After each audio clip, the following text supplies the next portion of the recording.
Welcome to Laughter and Enlightenment with Sharon Gambrill here at Radio Northern Beaches 88.7 or 90.3 FM, live stream through the website at rnb.org.au or through the app TuneIn Radio. Welcome to the show this week. I have an extra special guest. All my guests are special, but this one is extra special. I already feel extra special. She is. It's Julia Wilson. She is a comedian. She is co-owner of Desire Books and Records at Manly. She is now a marriage celebrant. I am. And carer to her fabulous dad, Bob. Yes, yes. Welcome to the show, Julia. Oh, thanks for having me back, Shaz. Oh, I'm so excited. Now, I know from a lot of your social media, you've been away. You've been on tour. I've been off touring, which was lots of fun. The last, where have I been since I saw you last? In the last 2 months, I have been to Alice Springs, Tamworth, Mullumbimby, Mittagong, Merimbula, Thirroul. Good grief. Orange. I've been everywhere. You've been everywhere, man. You are. You are the everywhere man woman. Tell the dirty jokes, man. I don't think that was ever part of the song, but maybe it should be. Well, just add an extra verse to that. I like it. And I was particularly interested in your impressions of Uluru and Alice Springs. If I don't know if you got to go there. Alice Springs was amazing. Yeah. Amazing. I've never been there before. And the gig was brilliant, which is, why you go. Yes. But God, I've never been up there before. And the closest I've been to anything as red as Alice Springs was in northwestern Western Australia. So, up in Karratha, up around there, where everything's quite red. It's the dirt, is it? Yeah. Soil? Yeah, so it's the soil, but it's also the rocks. So in Karratha, the rocks are quite orangey red. Yeah. But in Alice Springs, they're almost granite red. Like they're almost like a precious stone red. Oh, beautiful. The texture's quite different, and I just love the place. I really... what I loved was that easily half a dozen times I was the only white person I saw for ages. And these people Brilliant. were so... the whole town was so welcoming of me. And every time I was the only person that I could see that was white, no one raised an eyelid, no one batted an eyebrow. I think I got those things around the wrong way. Well, whatever part of your body. Yeah, no, but nobody... That's fine. There was no kind of, elbowing, hey, there's one white person right there. Everyone was just cooled and chilled, and I was thinking, I know that that would probably be quite the reverse if you were walking down Manly Corso. Yes. And there was a desert Aboriginal person wandering down. People would be being uncool about it. Yeah. Even if it was only because we don't see very many very dark Aboriginal people here, even if it was only the shock value, I would like to suspect that it wouldn't be anything racist, but you never know. And I was just so impressed with how beautifully everyone treated me. Everyone was... This one little kid goes, "Mummy, she smells," which made me laugh a lot. But it was amazing. So that was the whole town. When I'm saying they, I know it sounds like I'm saying they Aboriginal people. I'm saying they, the whole town, were absolutely gorgeous. The Aboriginal people were amazing. I had an amazing experience last week in Merimbula.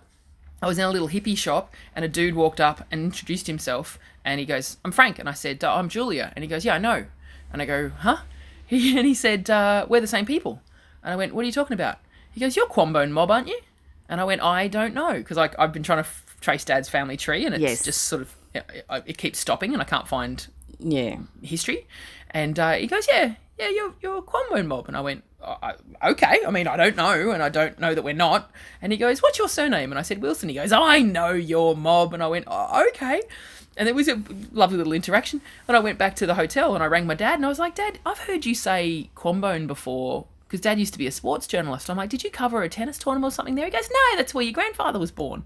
And I went, "What?" Yeah, it was amazing. It was amazing. So now I'm trying to find everything I can about Quambone. I'm really trying to find the family tree now. Oh, that's so inspiring. How wonderful. Yeah. And there's no way, that to me just blew me away because I didn't know I was from Quambone. No. I didn't know that Dad's dad was born there. Someone you'd and never an Aboriginal met before bloke just walked up and goes, "You're my looked people." you in the face. Yep, we're the same people. You're from Quambone. And I went, how "Okay." beautiful. Yeah, it was. So you're welcomed wherever you go. Oh, it was just by lovely. the sounds of it. Oh, I just love it because our first people don't get the best treatment in some places, and the fact that they could give me the best treatment just made my soul sing. How wonderful! And then I go and tell filthy jokes on stage. So well, that's it makes me sound so lovely. I'm such a wonderful person, and then I swear a lot on stage. Yes, and Julia, were you part of a tour when you went to Alice Springs with other comics? Alice Springs, I was flown up there by the promoter. Yes. So there were other people on, but they were locals. And then the other tours, usually you go with a bunch of other dudes. So the one I just did on the weekend, which was Merimbula, Mittagong,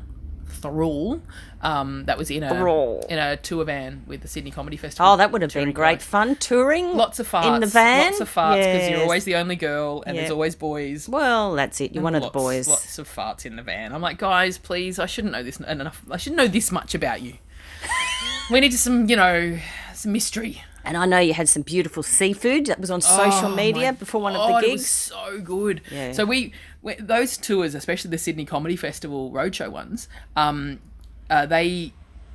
it's the same order that they do it in each year. So you'll go out for one weekend and that will be the run. It'll be Mittagong, Merimbula, Thirroul. And then next weekend, I think they're going Camden, Bathurst, somewhere else.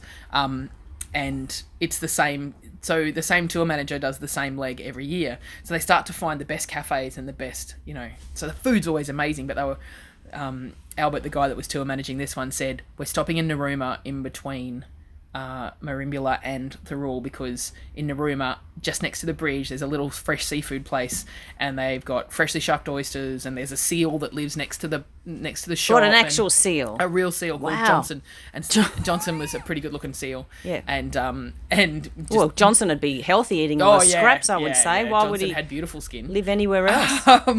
So I got a dozen oysters and half a kilo of prawns, and then we all pile back into the tour van, all with our little goodies, and then stop at this beautiful little park, and then we were like, I'm drooling as I'm talking about it. Yeah, we like, so am I. Like kids in a candy shop just snuffing down these oysters and prawns. It was so good. Yeah, but touring's been great. The gigs have been going beautifully. Yeah. Which is lovely. Yeah. And, it's been 17 years now I've been doing comedy. So it's quite nice to go new places, new stages, new faces. And being rewarded with self-acceptance and people just loving you wherever you go. and prawns and oysters. You and all your rudeness. And me and all my rudeness, and maybe being from Quambone. I can't tell you how excited I am to research this. Can you get a blood test? Is that any way of I believe you it? can do a DNA test. Yeah, DNA of some sort. I am hesitant to do that because I don't like how the information's stored. I don't know. Yeah. Everything's sort of susceptible to hacks, and I don't know. I'm a bit iffy about that until steadfast laws come into place. I'm a bit iffy about, I want all of my DNA stored online somewhere. They could make a clone. They could. They could also sell that information to my private health insurance, and then they might decide I'm not covered because my DNA showed that I was predisposed to something. Like things like that, I go, I'd like to... Is that happening in the United States, do you think? Information's definitely being sold. But once it gets hacked, it gets sold on for to private health insurers. Yeah, absolutely. They check all that out, and it's a precarious situation in there. And at the moment, the laws are saying that you're not allowed to sell it. But, what happens when the law changes in 2 years? Or what happens when the information gets hacked? I've found that if I've donated to a charity, if you don't scrutinise the forms about don't pass on my information, only a few weeks ago I got 13 different charities bombarding me in the mail. All had my name and my address. Yeah, because I don't know about Someone's you, been but selling my information. For me, when it comes to charity and my volunteer work, I choose the charity I'm going to donate to. I pick one every year, and then I have it come straight out of my bank, and it's factored into my budget. And I volunteer my time, so I volunteer money for one charity, and then I volunteer time for people within the community, and that's organised through Manly Renga Pittwater Community Aid, and when people, especially when they cold call and then try to make you feel bad for not donating, you're like, no, this is part of my plan. Yeah. And I change charities every year. This year it's the RSPCA. Last year it was the Smith family. Year before that it was Cancer Council. Like it's, I very much research who I'm going to donate. I want to make sure that my money's going for, the ethical treatment and all that sort of stuff. Yeah. So, but when they start ringing, you're like, well, a lot of those call centres that ring you aren't actually part of the charity. No, they're just and you find out they're a business that raises money, and they actually keep the first 12 months of your sign-up monthly. Wow. I was reading about that, and the Special Olympics hired them. Wow. And they kept millions of dollars that the Special Olympics raised. That's so unethical, and you know full well that if that was their commission, if that was public knowledge, people wouldn't be donating. No. Like, that. They have had people infiltrate these charities because they do training courses with a lot of people, like backpackers, and they emphasise that people in the middle classes have guilt about having their money, and they try and hone in on that. Yeah. And then when they get all your information, they direct debit it. Wow. And after 12 months, all that money's gone to that business, and then they start filtering it to the charity. And you Bloody don't hell, know. That's terrible. So I've decided, I've cut back on all of sending money donations through charities because I'm quite disillusioned with the fact my information was sold on. Yeah, absolutely. And I've had to keep ringing them and say, do not share. Tick those little boxes you have to very carefully look at. Yeah, when you have to read all donate. the terms and conditions, don't you? It's And interesting. I would rather, I donated to a busker the other week, Nice. gave him a good amount and bought him a bottle of water, and I thought that's rewarding someone who's gifted, who looked a bit raggedy and is trying to make a living at it. I like it. And RSPCA, Yes. I contacted them, so it didn't go through a third-person agency. Hmm. So I think that's a good way to do it. yeah, be proactive about it, I guess. But I've always, Mum and Dad raised us that we spent a third of our time doing a job that you don't necessarily adore, but you don't hate it. Mum and Dad were very clear, you never do a job you hate. You don't necessarily adore it, but that pays the bills, that third. And a third of your working time goes to something that you love that pays a bit, something that your passion that pays, and then you do a third of your time for people who can never pay you back. So you always have a charity job, you're always doing things for the community. That's a very sound attitude to have. And because what ends up happening is the job that you do for money that's, you don't adore, you end up finding something that you do like. And the job that you do as a hobby that pays, you end up getting good at, and that ends up paying quite well. And then the job that you do just for charity, you feel good about the fact that you're giving back to the community, and you don't doubt why the other jobs are paying so well. Because I think a lot of people tend to shoot themselves in the foot when money starts coming through the door. They're like, oh, I don't really deserve this, and I feel like it's all about deservability. And the psychology of that. Yeah, that kind of stuff. Where I'm like, no, you know what? I do a lot. I do a lot for other people, and I do it eyes open, and I do it willingly, and I don't feel like I deserve any credit for it. I just do it because I know that it means that in my own head, when the good things start rolling in, I'm like, good. Yeah, that's how the world works. We all do nice things for each other. Yeah, it makes you feel good about yourself too. It also makes me a giant hippie. Yeah, I'm like you. I have something a little bit similar, and I do my laughter workshops for free for cancer charities or support groups. That's where I like to give back. Yeah, no, it's always find it interesting when I find someone friends me on Facebook, and when you're the common friend and the only common friend, I'm like, oh, I need to hear that story. How you two met? You still check it out? I've had some weird people through Jackie Loeb because I think she just accepts anyone. Yeah, I've had some weird single men from all over the world, and I go, no, don't think so. Nope. Don't know what that means, but I don't even know it's real. Nice. And so you've taken on a new role as a marriage celebrant or general celebrant. Two friends of mine wanted to get married this year, and last year when they knew what date they were going to get married, they decided they only wanted people, like they only wanted friends and family as part of the ceremony. Yeah. So they organised one of their friends to be the caterer. They organised another friend to do the flowers. They were like, if we're going to spend all this money, we want to keep it within the suburb, within our friends. But we also only want people that are invested in our relationship to be a part of it, because special. These two are just personal. So in love. Like, they're so cute. It's actually nice to know it still happens in the world, isn't it? Shaz, you should see these two together. They're quite gorgeous. And so, they said, if we paid for you to do your celebrancy course, would you marry us? And I went, oh, yeah, I would. So, I went and did the course. Took it's meant to take 12 months. Took me sort of 6 or 8, because it's all online. You sort of work at your own pace, and I'm used to tearing through stuff and writing essays last minute. Of course. And, got my celebrancy licence. And then on the 30th of March, I married them at the museum in the middle of the city. I married them under a 15-metre whale skeleton with all of the rhinos and hippos. I didn't even know you could do that. It is. You can hire in the museum. out. Yep, you can hire out the museum after it closes. It closes at 5. We started at 6. And the people that they'd hired, who were friends of the family, came in and dressed the whole place, and it was just the I imagine they best have a kitchen and they night. have a reception area. Absolutely. Or were you just Reception under area the upstairs? Under the bones all night? No, we were under the bones for the ceremony, and then went upstairs into their reception area and had the reception up there. Oh, how much fun is that? It was so much fun. I had a ball, and the photos are remarkable. Like, they're just remarkable, and they're really non-traditional. They didn't have a best man and what's the head bridesmaid called? Maid of honour. Maid of honour. They didn't have. What they had is two of their married closest lady friends. traditionally who'd stand there with a large hat on. Going, here's your flowers, give them back, now walk down there. And it was just gorgeous. So they had two of their closest friends, a guy and a girl, and they just told the story of how the two of them met. So it wasn't it was a really, because when it comes to getting married, there's only 3 special phrases that I have to say. And then there's a bunch of paperwork. It's not, the ceremonies that go on and on and on. none of that is legally required. There's 3 Okay. little phrases, and then couples What are can those do- phrases? Are you allowed to tell us that, or yeah, not? it's, I mean, Unless you, it's- geez, you could Google is there it. a code, like a magician's No, code, there's not a that you magician's can't code. that you can't reveal it But unless it's you're like actually I am solemnised by by Australian law to marry you to... solemnised? I thought you said another word then. Yeah. She's doing. I'm not sign saying that language. word on air, but solemnised. Solemnised. Yeah. Solemnised. Yeah. Okay. I say it quickly because I can never say it correctly. No, it sounds like the and other then- word. Yeah, so there's just those 3 phrases, and then anything else apart from that. And you can do whatever. Yeah. So you can do whatever you want in that ceremony. So they decided they wanted to do the legal bits to be very, very a tiny little bit, and then the rest of it they wanted.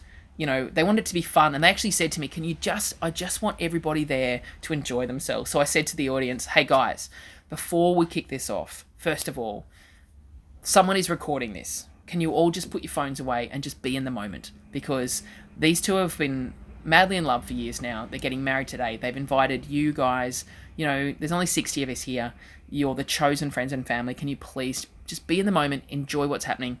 And these 2 weren't looking for a traditional wedding. So if you feel moved to clap and cheer throughout the ceremony, if you feel like giving it an amen because everyone's having so much fun, then you do exactly that. Like, you whoop and cheer, you show these guys how supportive we're going to be of their marriage for the rest of their lives. So beautiful. if you feel it, then you just yell it out, and the crowd were just like, wow! Like, it was so Full much fun. participation. It was mindfully too. It was so much, yeah. And everybody put their phones away. Everybody was in the room. It was just beautiful. It was actually one of the nicest things. I was so nervous because it was my first proper wedding, but I was also so impressed with how much fun I had, because I didn't think I would enjoy it. I thought it would be like a job that I was like, don't mess it up, don't mess it up, don't mess it up. I had so much fun, and they were so beautifully in love. And the whole, I got, because the guys that got married said to me, he said, look, just do what you want. And she goes, like, really just do like whatever you feel in terms of getting the crowd into it and sharing our experience with the audience. That's entirely up to you. So Audience. So I said to the what do you call Congregation or no friends and family, people of the wedding. The brethren, perhaps. No, you're getting very religious on me. Yeah, I know there's a word. Yeah. Anyway, the peeps. That'll do. I said before we get them to do I do, I'm going to ask you as the crowd a little bit of we do, and I'm going to ask you questions like. I asked the dad who brings this beautiful lady to be married To here under today, the whale bones. to under the whale skeleton, and the dad said I do, and then I said, okay, crowd, my people, do you promise to always support Stu and Ange, to always show them how much you love them, and to make sure you do everything you can to make their marriage as successful and happy as it can be? And everyone, we do! Like, it was just, because that's our job as a community, is to make, there's a beautiful relationship happening. You do everything you can to support it. Yeah. And if they're having a good time, you share it. If they're having a bad time, you share it. If one of them gets sick, you share it. If one of them gets super successful, you share it. It's that I really enjoyed it. It might be some of your DNA coming through, where It family might be. and It might be. My your mob family is and- so important. and my community connection. Maybe Yeah. it is. It makes perfect sense. It might be trickling down. But it was such a lovely day. And then, we partied on until I left at probably 11 p.m. with everybody getting very drunk, because I had to drive to Tamworth the next day because a friend of mine was very, very ill. Yeah. Now, as it turned out, she passed away at 7 o'clock the next morning. I couldn't get up there in time, but I had spent a couple of weeks with her just a few weeks before, and I was her enduring guardian while she was alive and her power of attorney when she passed away.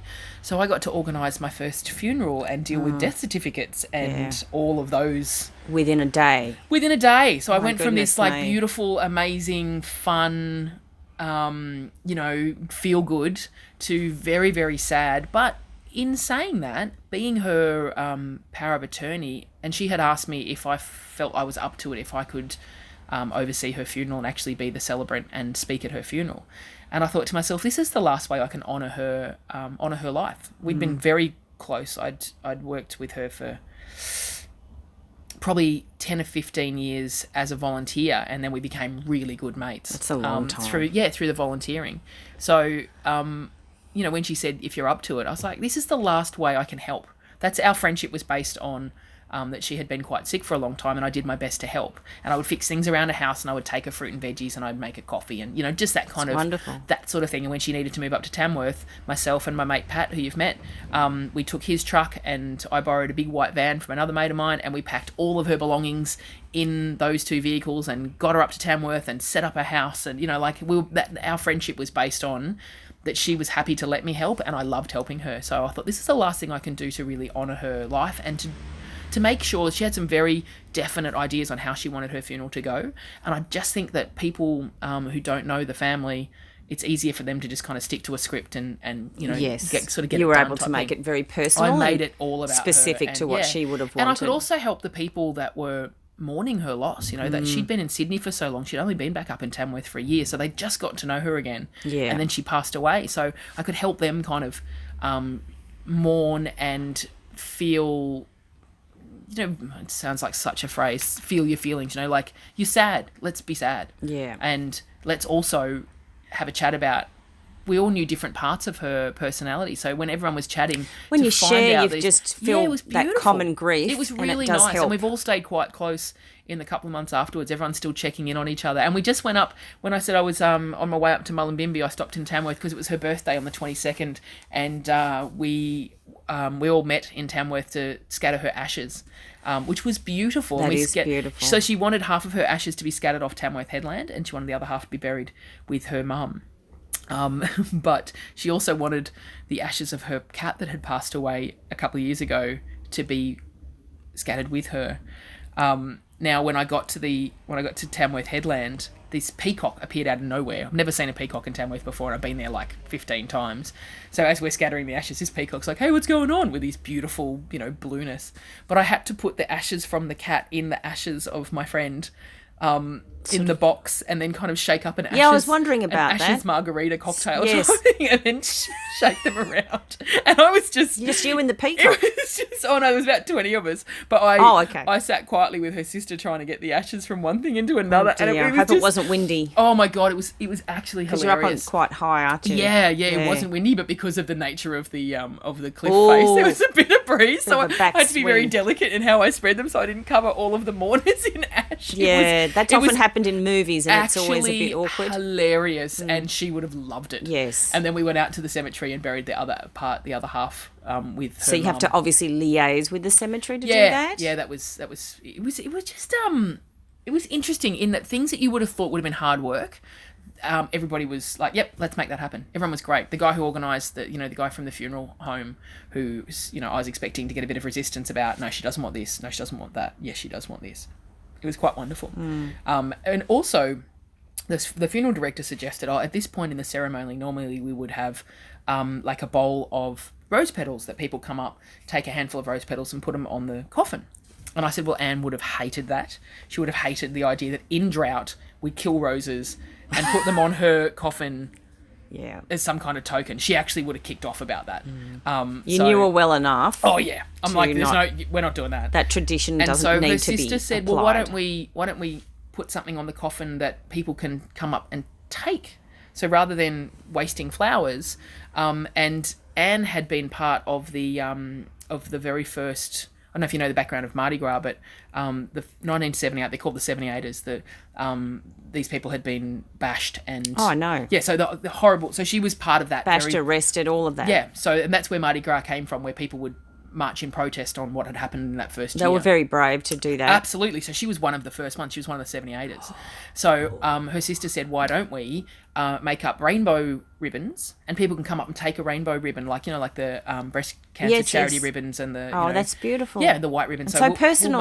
So I'm there the night before making up... We went to Spotlight, bought the rainbow ribbon, and I'm there making all these little ribbons the night before. And so people came up, and when I invited them to come up, almost everybody, even people who were unaware of her sexuality or whatever the phrase is, didn't really know that part of her, even they were like, oh, wow, coming up and taking a ribbon and putting it on there. That's a very meaningful thing to do that you provided. I think that's extremely fulfilling for you and satisfying. I was so to contribute that. Grateful that she had asked me, but I was also terrified because I didn't want to mess it up, because that's her last hurrah type thing. I did learn though that I didn't get a lot of time to grieve her because I was working like make sure this happens, make sure that happens. You know, there's a list of details you've got to get through every single Probably day. had to put that off for a while. Yeah, so when I got back to Sydney, I kind of went, oh, now I just have to sort of sit here and be sad for a little bit, which is, it taught me a lot about, you know, what'll happen. You know, I'm my dad's full-time carer. He's 87. He's doing great at the moment, but I won't have him forever. And so it'll be important for me to ask friends to help with that rather than try and do it all on my own because, you know, you can't miss your opportunity to grieve for someone so close because I think that would probably mess you up for a while. Oh, it's very unhealthy and you can't avoid it. You have to go through it. You do. Like, and putting it off, I feel like... I tried to explain it to a mate of mine. It's like if you break your leg and you just don't walk on it for 6 months, the first time you walk on it, it's not healed. Like... You're just walking on a broken leg. It's just been 6 months. So, I've been having a chat, and Dad and I talk about this sort of stuff very openly. So I've been chatting to Dad about, you know, well, this is what if we could get as much organised, you and I, so I know exactly what you want, then I can just farm stuff out to friends. Because, you know, when someone passes away, everyone goes, if there's anything I can do, yeah, actually, you know what you can do? You can make sure the caterers don't mess up, blah, blah. You know, I don't have to oversee everything when the time comes. It's good to be prepared and have these things done. Then you can put it to one side and not think about it and focus on every day. Yeah, I've noticed that I now take way more photos of Dad and I together. Yeah. Yesterday when we did a load of wood, I took lots of photos of him. You know, he had surgery 2 weeks ago. He had 2 more stents put in his right leg. He now has 14 stents. He has 9 in his heart. He's like the Bionic Man. He is stent man. He's got 9 in his heart and 3 in his left leg and 2 in his right leg. 87 years old, almost 88. Although he won't say he's 87 because that's a bad luck number in cricket. It's 13 off 100. Yes. So he either says he was 86 last year or he's 88 in September. He makes me laugh so much with his weird superstitions. So yeah, he had surgery 2 weeks ago, and yesterday we're up in Belrose getting a load of firewood, chucking it in the back of his station wagon, and then him chucking it into the wheelbarrow. He could go in the Seniors Olympics or something. Yeah, just for weight training or person with least original body parts. I know. He's got a pacemaker and defibrillator and all these things. But he's so strong. He is, and I got him a little set of sand weights when he first got sick, and every time he has a setback, he starts working the weights. Not that he ever did weight training in his corporate life. He was a little fatty bumbalada corporate dude back in his working days, and ever since he retired, his health has become very important to him, and he's like... Yeah. Bob had a very interesting life being a sports journalist, didn't he? Yeah. He knew all the greats, yeah, all the great sports men and women, I guess. Yeah, he actually talks about his favourite sports... Oh, God, I'm going to get her name wrong now. His favourite sports person is a woman, our most successful squash player. And he keeps going, no one ever talks about her. She won 20 world titles in a row. She was undefeated for 20 years. And he's just like, all this garbage about, oh, Greg Norman's the greatest golf player, and, oh, look at this bloke. None of them come near her. And she was certainly the most amazing Australian sports person we've had. And people don't even know her name. So anytime, and look at me telling the story, and I can't remember her name, I will, you know what I'll do? I will go home. That's a film script waiting to be written. It is too, and an inspirational movie about women in sport back in the day. Well, I think we might celebrate your dad and his strong health and everything you've accomplished with a great song. Nice. Julia, have you got a favourite singer or band that we could... Oh, I love Henry Rollins. Henry Rollins, yes. I love every part of Henry Rollins. I love his brain. He's a little nuggety unit dude. His work ethic is amazing. His poetry is insanely fun to read and very deep and meaningful. So what I love about him is if you're in a sad mood, you can find something to read that's sad. If you're in a good mood, you can find something to read that's good. His most famous song is a song called Liar. My favourite song that he does is a song called Shine. Shine, that sounds appropriate, doesn't it? Yeah. Because you've been shining your light all over Australia in the last few months. It's amazing. Yeah, it's been a lot of fun. Thank you for having me on the show. Well, I'm thrilled to have you. So we're going to have Henry Rollins with Shine. Let's have a tribute to both Henry Rollins, Julia, and her dad, Bob. And that was Henry Rollins with Shine, and you're listening to Laughter and Enlightenment with Sharon Gambrill here at Radio Northern Beaches, and I'm with my very special guest, comedian, bookstore owner, carer, and now marriage celebrant, Julia Wilson. Thanks for having me. Now, Julia, did you have music that you needed to play when you were asked to be a celebrant? Did they have any Actually, there's musical there's a lot of copyright laws that go with that. Yeah. Even for a wedding? Even for a wedding. Really? Yeah, there's a lot of laws that go along with, especially if you're recording that ceremony. Not me personally, I wouldn't record it because why would most of them are. Yeah. So we were instructed very clearly to get the couple to clear whatever music they're playing. Do they have to pay a copyright fee to someone? APRA, is it? Most publishers are okay with you using it for a wedding. Yeah, but just if it's a wedding. going to be recorded, then there's because then it becomes a DVD or it becomes a which is fair enough. If downloadable someone thing. goes to all the trouble of writing a beautiful song and you want to use it in your wedding, that's cool that you can use it. But if you then want to pass on, because what a lot of people like to do is they burn CDs for their guests. Yeah, guests. you get to That's who it take was. one home. Yeah, that's it.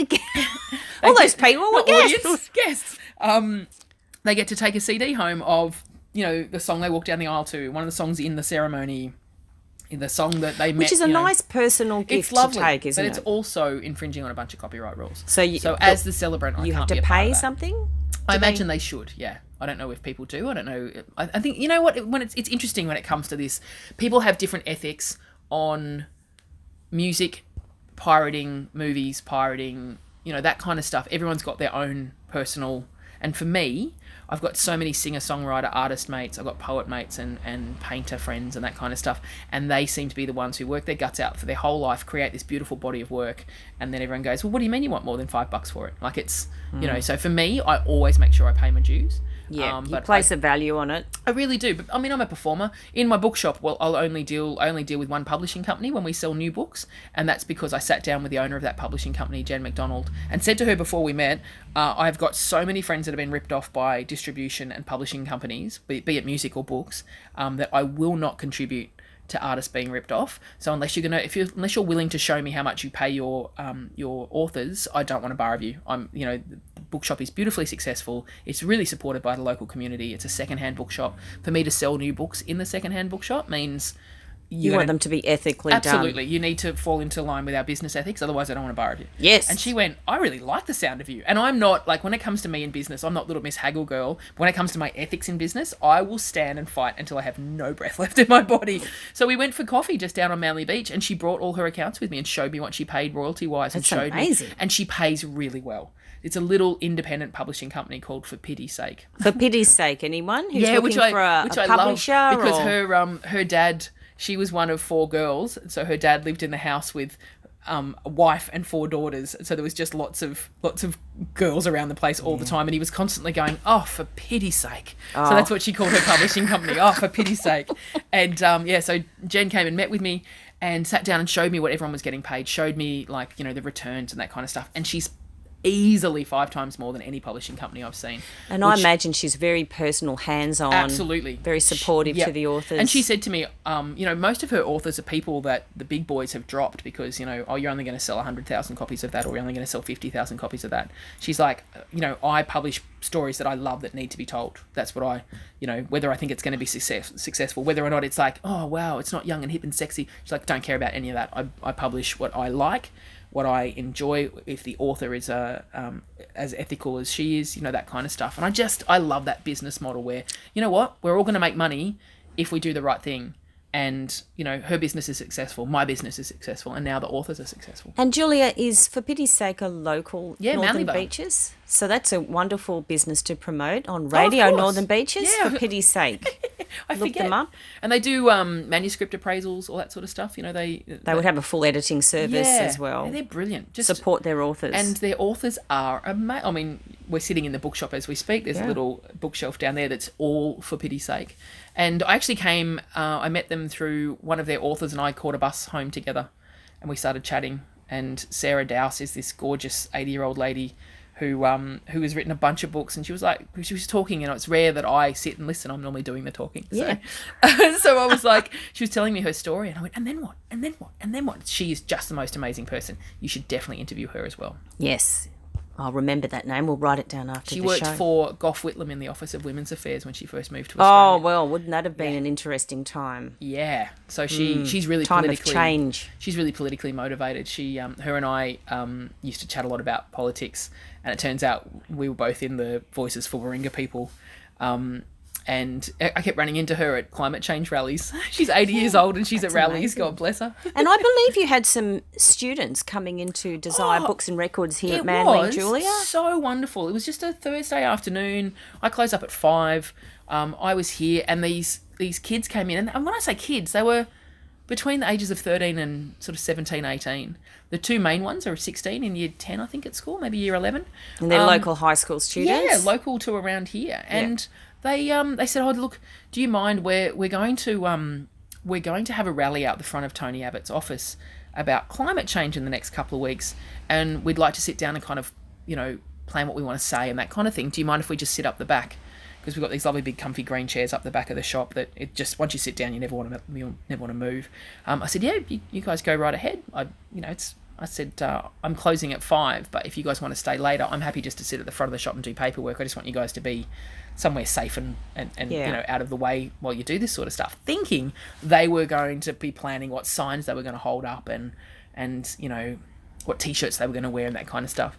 Now, I was putting books away while they were talking, and listening to them, they were so passionate and so well versed and respectful in the way they spoke. They were knowledgeable. They were well read. I was like, my God, these kids are smarter than me. First of all, have done more research than me. I sort of, what I know about politics has come through my little research. These guys have researched everything. Yeah, they know the facts. They really do, and they know the arguments to the facts, and they know, so when they're going to say this XYZ, they know that the rebuttal to that is ABC and EFG, and they know how to refute those really respectfully. And I was really impressed. And more kids kept arriving, and then come about 6:30, they were like, okay, we're going to leave you to it now, thanks so much for letting us use the space. I'm like, yeah guys, no worries. And they left, and then a couple of weeks later I knew that there was a rally out the front of Tony Abbott's office for action against climate change, and I thought I'll go down and support the kids, because I'm a local business owner and local 44-year-old woman.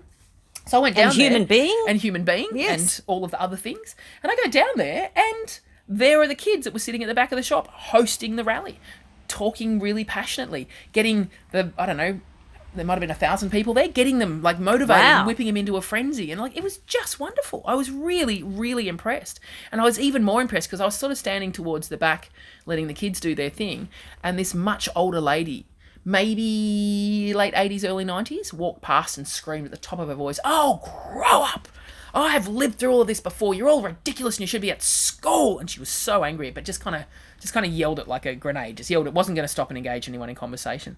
And this girl of about 14 just kind of broke away from her friends and quietly said to the lady, "Excuse me, ma'am, I have to ask you, why are you so angry while you yell that?" And the woman goes, "Because I've been..." And she said, "Sorry, ma'am, I'm sure we can talk to each other without you yelling at me. I'm just curious as to why you're so upset about us being here today." And the woman started to talk, and this girl didn't know I was watching, but I was kind of afraid for her. I didn't want her to burst into tears when an old lady screamed in her face. No, you were ready to step in if needs be. If I have to, I have to go, "Oi, settle down." Yeah. Show respect. She's the next generation. Well, you did used to be a bouncer as a job at one point. I was a bouncer and bodyguard for 10 years there, so it is my instinct to protect. Yep. And this 14-year-old girl talked to this old lady for probably 10 minutes and just quietly, "Well, did you know this, and did you know that, and blah, blah, blah." And when you say, whatever it was that the lady was kind of spouting, just sound bites, when you say that was actually taken from a report, and that was only one sentence in a whole paragraph, that blah, blah. This kid was so informed. And in the end, the old lady patted her on the shoulder and said, "Thank you so much for spending that time with me. I really appreciate it," and walked off. And I went, "Whoa!" That is so wonderful. Because here's my generation, and my instinct is you don't believe in climate change, you're going to be dead before you realise how bad it actually is. So, you're 90, you're 20 years from now when we're all in real trouble, you're not making it to 110. So that's my instinct. I'm 44 and just go, "Ugh, don't worry about it." Her instinct at 14 is to talk it through and be super respectful and make sure that the elders of the community are, informed and understand what it is. But in a non-shouty way. I was just like, man, these kids have got it. I was really, really impressed. It makes you feel very proud. It really did. Yeah, it makes you feel comforted that these young folk are coming through. I just had Steph Tisdall's an up-and-coming comedian who's just killing it at the moment. And we've got a real Indigenous theme running through today's podcast. It's not a podcast, show. It's a radio show. It's a radio show. And she said to me, I went to see her show on a couple of Saturday nights ago at the Enmore. And she said to me out the front, "Thanks so much for coming." She left tickets for me. I really appreciate it. It was a good show. And she goes, "Before I forget, I just have to say thank you for doing all the hard work that you did when you first became a comedian. So chicks coming through that are my age don't have to fight so hard." I almost burst into tears. Oh, that had never even occurred to me, that the hard yards that I had to do 17 years ago, and they weren't, they weren't awfully hard. I didn't have to murder people to get on stage, but they were tough days. They were tough, but you could handle it. You were strong, so you imagine girls that weren't strong just got weeded out. Definitely had a much harder time than me. Yeah. And also, you know, the generation of female comics above me that did the same thing to make it a bit easier for me. And it just really stopped me in my tracks because no one had ever said that to me. And I'd never really been considerate of, people before me had it tougher and people after me have got it easier. It makes our industry stronger and better and more diverse, which I think is what the world needs.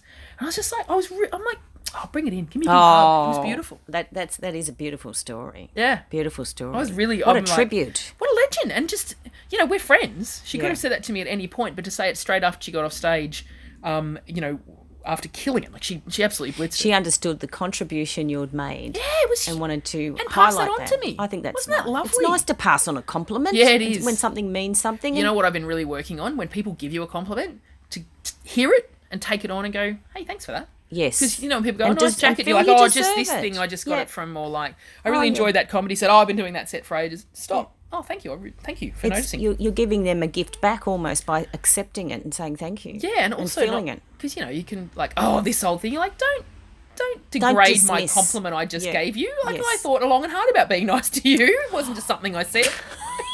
Look, I think we might celebrate women in comedy and how Nice. far they've come. Let's have another song, Julia. Another song. Let's something uplifting or empowering uplifting. that you can think of. I love the Hoodoo Gurus.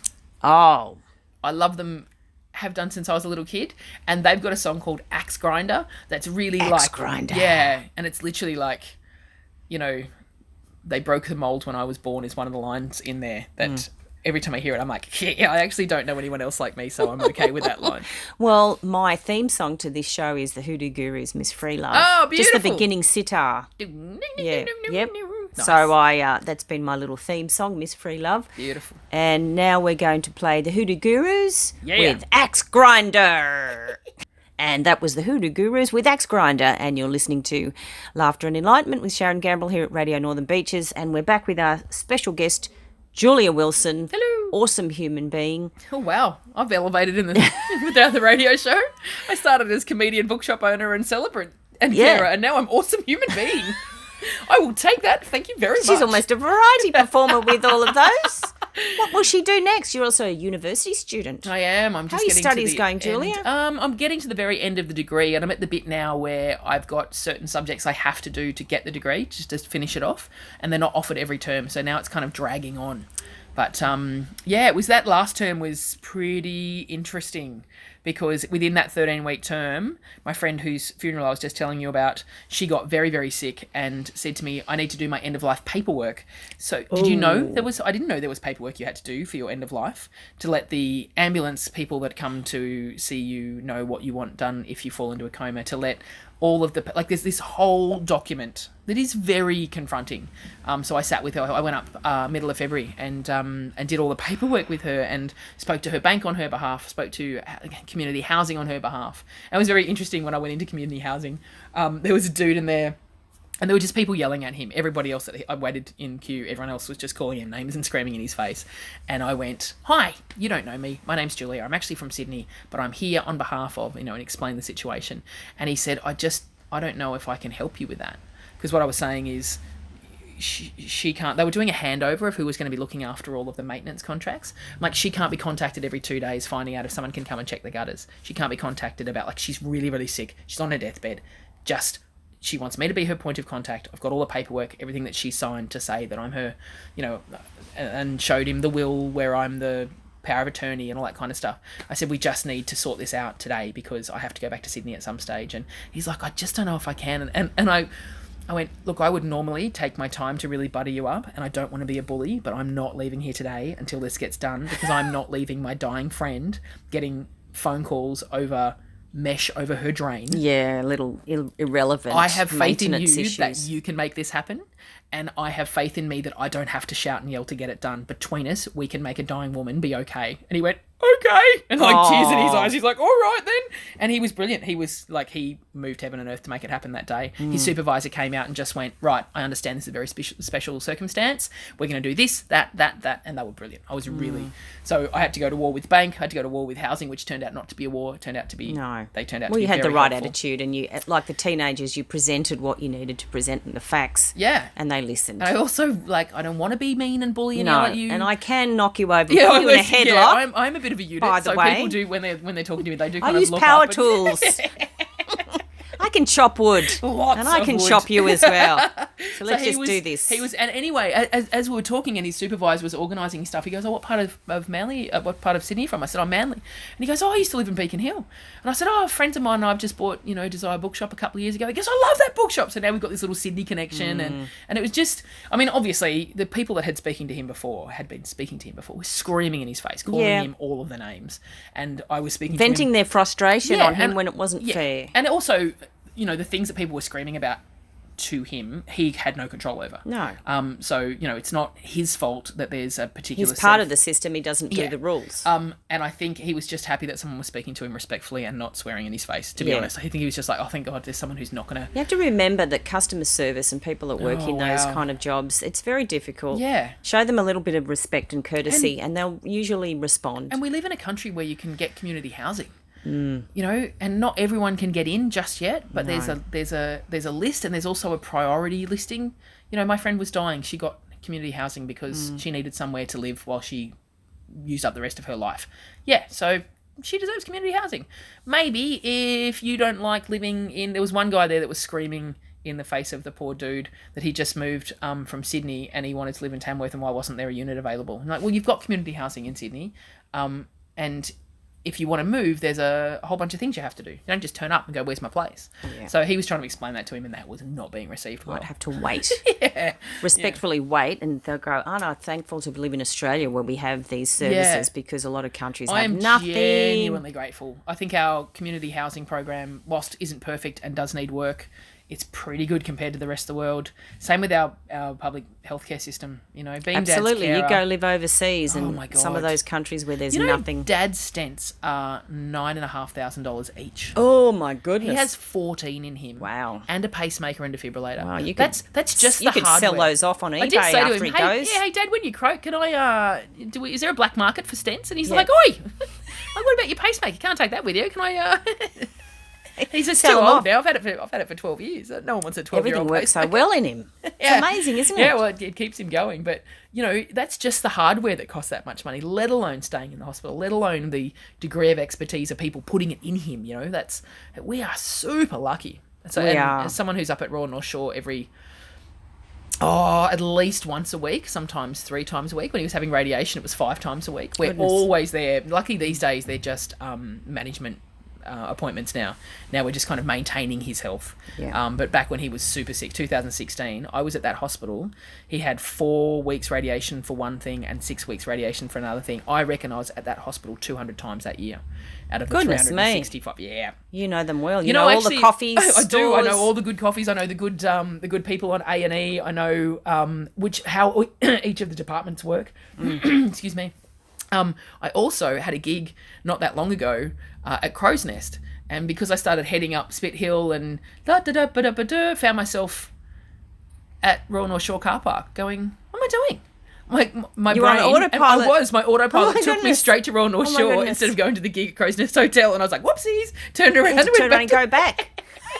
That's how often I'm at Royal North Shore. Oh, dear me. I know all the good car spots. I've got that place down pat. So if anyone needs to have any tips on how to get to Royal North Shore Hospital or where to park, I'm your girl. contact Julie Wilson or pop into Desire Books and Records and you might find her. So it's a successful business down here. It's a wonderful independent bookstore. Yeah, we're very lucky. Yeah. So make sure if you come to Manly, come and pop in and say hello to Julia. Sit in the big green chairs up the back. Yes. And buy a wonderful book.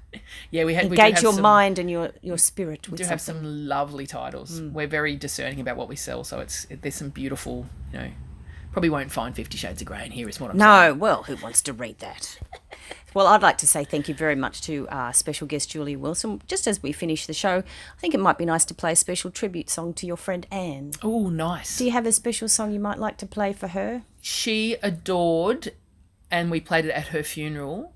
Katie Lang's version of Alleluia wasn't a dry eye. I think that's a the perfect house. way to finish off tonight's show.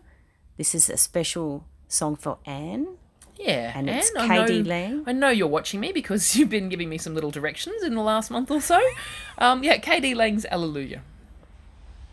And that was Katie Lang singing Alleluia, and a special tribute to Julia's friend Anne. And I'd like to say thank you very much, Julia Wilson, for your time today to appear on Laughter and Enlightenment. Oh, thank you for having me. You're doing an amazing job and I love your series. Thank you so much. And we wish you all the very best for the rest of the year with your gigs, your studies, taking care of Bob, Desire Books and Records, and who knows, maybe you'll be a my wedding celebrant one day. Yay! Do I have to find the guy? Well, we'll see.